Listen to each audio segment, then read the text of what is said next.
Olá, tudo bem? Professora Késia Mendes aqui. O vídeo de hoje é um guia definitivo para você aprender redação.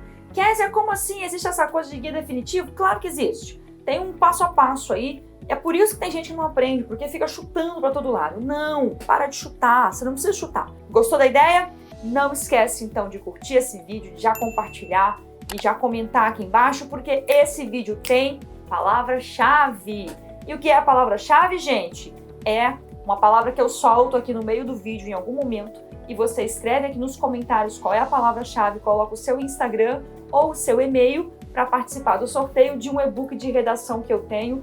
Esse e-book é maravilhoso. O que eu vou falar aqui, inclusive, tem dentro desse e-book e lá você consegue, de forma mais clara, né, entender todo esse processo.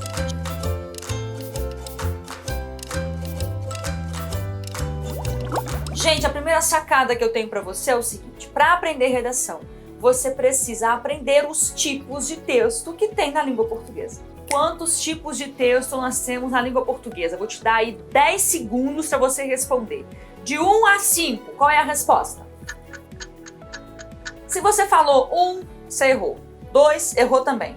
3, também está errado. 4, você errou. Se você respondeu 5, você acertou. São 5 os tipos de texto que nós temos na língua portuguesa. Vamos rapidamente falar o nome deles? Texto injuntivo, texto narrativo, texto descritivo, texto expositivo e texto dissertativo. Esses são os 5 tipos de texto que nós temos na língua portuguesa.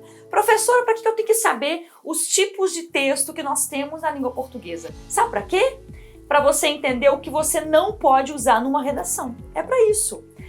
Gente, se você não entende muito bem quais são os tipos de texto e as suas características, na hora de fazer a redação você fica perdida. Por isso que você se perde. Aí é por isso que tem gente que bota lá receita de miojo no Enem, põe poesia. Ah, mas a poesia era linda. É, mas não é o tipo de texto que está pedindo lá. No Enem aparece escrito o que lá, bonitinho lá em cima? Redija um texto dissertativo, argumentativo na norma padrão da língua portuguesa.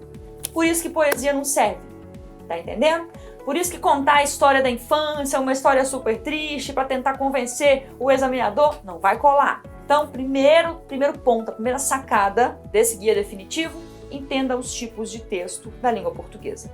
A segunda sacada muito importante é a seguinte: agora que você entendeu quais são os tipos de texto, você foca no texto que cai na redação, que é, já falei, dissertativo. Porém, a dissertação ela é dividida em duas, e é isso que você tem que entender. Nós temos o texto dissertativo expositivo e o texto dissertativo argumentativo. Você pode não gostar, você pode achar um saco, mas existe, é isso que é, né? Tem que entender, gente. E aí, na prova do Enem, se você faz um texto dissertativo expositivo, a sua redação está incompleta. Por quê? Porque você não argumentou. Lá fica muito claro que o texto é dissertativo, argumentativo. Então, diferença básica de um e outro. No texto dissertativo expositivo, você conta um problema, você mostra, você aponta aquele problema e deixa o leitor pensar o que ele acha de positivo e de negativo. Você não fala mais nada. Você não dá a sua opinião, você não reforça nada, você não argumenta, você só expõe o problema e pronto. Por isso que é texto dissertativo expositivo. O texto dissertativo de vestibular, de Enem, ele é dissertativo argumentativo. Você expõe o problema, porém você dá um argumento, você dá a sua opinião, você reforça porque você concorda ou porque você não concorda com aquele assunto, com aquela situação que você está expondo. Ficou claro para você isso aqui? Esse aqui é um ponto fundamental para não errar uma redação, tá? E isso é tão importante que eu me lembro, gente, quando eu fazia lá o ensino médio, até na faculdade, lá no início da faculdade, eu tinha um pouco de dificuldade ainda.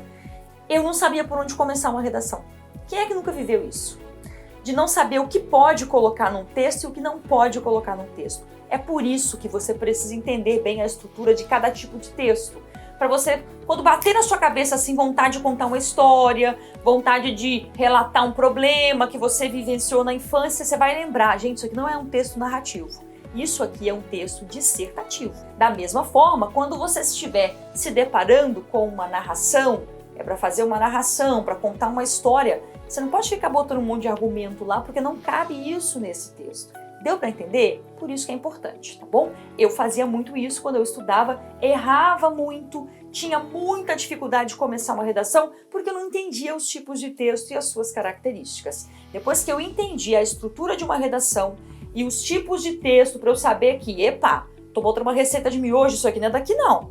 Isso aqui é lá do outro tipo de texto, eu não posso colocar isso aqui. Depois que eu entendi isso, a chave virou, ficou muito mais fácil de escrever. E a última sacada, obviamente, mas antes dela, a palavra-chave de hoje, que é o quê? Adivinha? Redação. Redação é a palavra-chave do vídeo de hoje. Comenta aqui, coloca o seu Insta ou o seu e-mail para participar do sorteio, hein? Gente, a última sacada é óbvia. Você acha que eu ia deixar de falar sobre isso? Você vai ter que escrever. Claro que tem que escrever. O que é que torna um motorista um bom motorista? Ele dirigir. O que é que torna um cozinheiro um bom cozinheiro? Ele cozinhar. E o que é que torna um bom escritor, um ótimo escritor, uma ótima pessoa que faz redação? Escrever. Então, sim, você precisa colocar em prática todos esses conhecimentos que eu tô te falando aqui. Eu já falei em outro vídeo que a pessoa que fica só consumindo conhecimento e não coloca em prática vira um obeso intelectual. É aquela pessoa que tem um monte de conhecimento, mas não tem resultado nenhum. Coloque em prática. Como que você vai fazer isso? Vou te dar uma dica aqui que é fundamental e fecha esse vídeo. Pega edições do Enem, por exemplo, que tem, né, o tipo de texto que a gente quer, que é a redação. Pega edições antigas, vai lá na proposta da redação, escreve uma redação. De preferência, com a quantidade de linhas que sugere no Enem, que são 30 linhas, né? Escreve, depois você vai na internet mesmo e pesquisa. Redação nota 1000 do ano tal, que foi o mesmo ano que você escreveu. Deu para entender? E você vai comparar o seu texto com o da pessoa. Kézia, vai ficar muito ruim isso, vai. No início você vai falar assim, meu Deus, eu vou chorar, vou sentar e chorar porque tá horroroso. O que eu faço? Vai para a próxima edição do Enem, faz a mesma coisa e vai fazendo a mesma coisa. E compara a sua redação, não adianta só escrever e não comparar. Compara a sua redação com pessoas que tiraram excelentes notas. Veja o que ela colocou na introdução que você não colocou. O que ela tem no desenvolvimento que você não tem. Gente, é assim que a gente aprende, tá bom? Cola em alguém que tá bom, que tá melhor do que você e começa a fazer, replicar o que essa pessoa faz de bom. Não tem problema nenhum, é assim que a gente consegue romper. Então esse é o manual que eu utilizo para escrever melhor. Eu sempre estou buscando para aprender sempre mais, porque eu não sei tudo. Tira da sua cabeça que somos professores, a gente sabe tudo, ninguém sabe tudo. Nós todos os dias precisamos melhorar, tá bom? Beijo grande, sucesso para você nos seus estudos. A gente se encontra no próximo vídeo.